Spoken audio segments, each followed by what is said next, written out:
So here we are, Yeah, the longest Jeep Gladiator Axle-Boy build ever in the I think history it of was. Axle-Boy builds. Well, I don't know. We had COVID in there. We got to party with COVID. COVID. That slowed things down. So when we shot that video, right after we took delivery of this vehicle as 100% stock, Yeah, in yeah, Sport S with max tow, right. as you instructed me to make sure I got the max tow. We did a walk around video, and we had nothing but excitement and enthusiasm, and we had suppliers who were so excited to get involved, and Yeah. the more we talked about it, the more enthusiasm built, and the event calendar for It just 2020 was gone. full. Remember, it was Yep. full. We had Yeah, something it was almost full, every and then weekend, it was just gone. Poof. and then we had nothing. Yeah. So And we didn't even get to shoot this video. We really didn't take this long to finish this vehicle. It probably no, took it's us been about done for a while. We had it finished, I'd say, in March, April. Well, we had it finished in time for the first More We Expo. made one event. Yeah, we More did the one Expo. event, which it did really well at. Oh, in November we got to do that SMS Overland event. We had it down at that. But we're back. It's 2021. We've It both is. been fully vaccinated. The Axle-Boy crew is fully vaccinated. Absolutely. Everybody's back to work.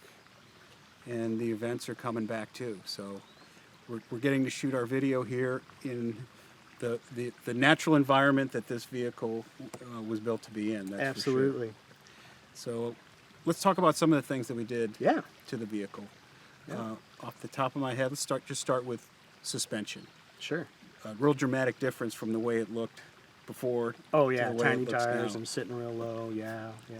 So we did that the Terraflex RT suspension, and basically it was more of a leveling kit. There is a small spacer in the back, so we lift the front up a little bit.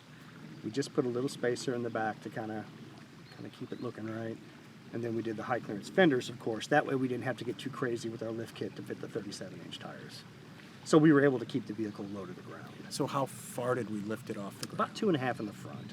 2.5 in the front with the suspension components, but then the tire size Yeah, lifts it up yeah, higher. the 37th. And I'm not sure of the overall height gain that we got.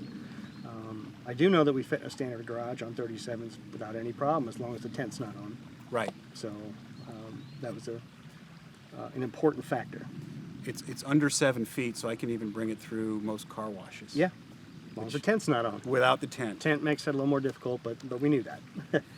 And I can tell you, and you know, because you've driven it some distance too, it rides on the road awesome. Yeah, better than it did when it was brought in, for sure. It really does. Mm-hmm. What are some of the things that contribute to that when other people do builds with different components that's not the... You don't always hear that, yeah, I lifted my truck and it drives better than it did before. Oh, yeah, no, you always hear, well, yeah, but what do you expect for a lifted vehicle? That's what I always hear. Mm-hmm. I don't believe in that. I think we've talked about that in the past. Like, well, it drives pretty good for a Jeep on 37s. Like, what does that mean? Like, so it drives bad, is what you're saying, right? Right. Yeah, ours doesn't drive bad because we designed it to drive good. We picked the components that we knew would work.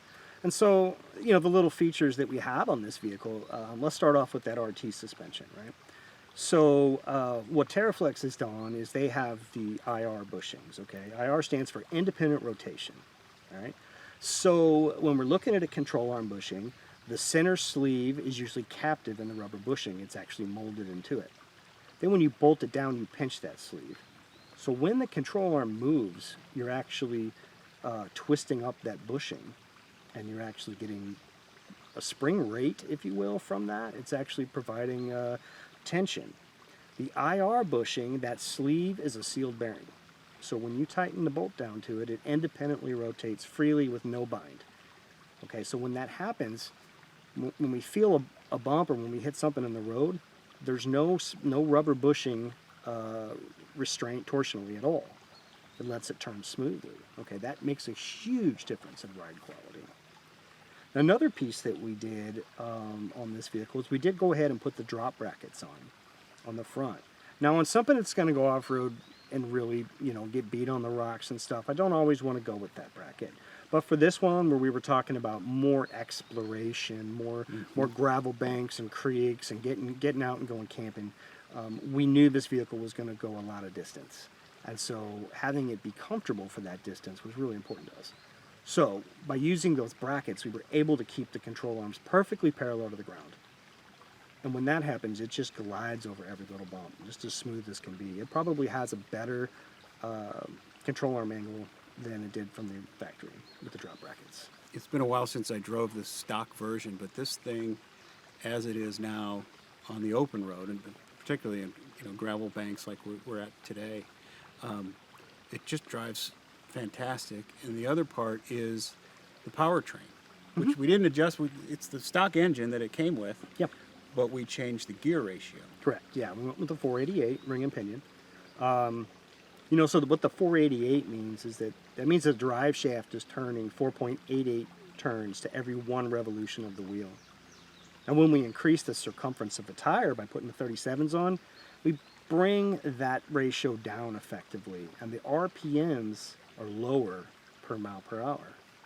Now with the 488s, we got it pretty close to what it was stock. So even though we've gained some rotational resistance with the knobby tires and the extra weight of some of the things, our power is pretty close to what it was originally. Whereas without that gear ratio change, it really starts hunting for the right gear ratio on the highway, constant upshifts and downshifts. And that takes away fuel economy and comfort, and it'll drive you batty if it's kicking in and out of overdrive. You'll just go nuts because it's constantly changing. Yeah, I found the acceleration when you're merging onto the highway, no problem whatsoever. It'll get up on it. Yeah, it's very peppy to drive. It really doesn't feel a whole lot different than it did, which is pretty good.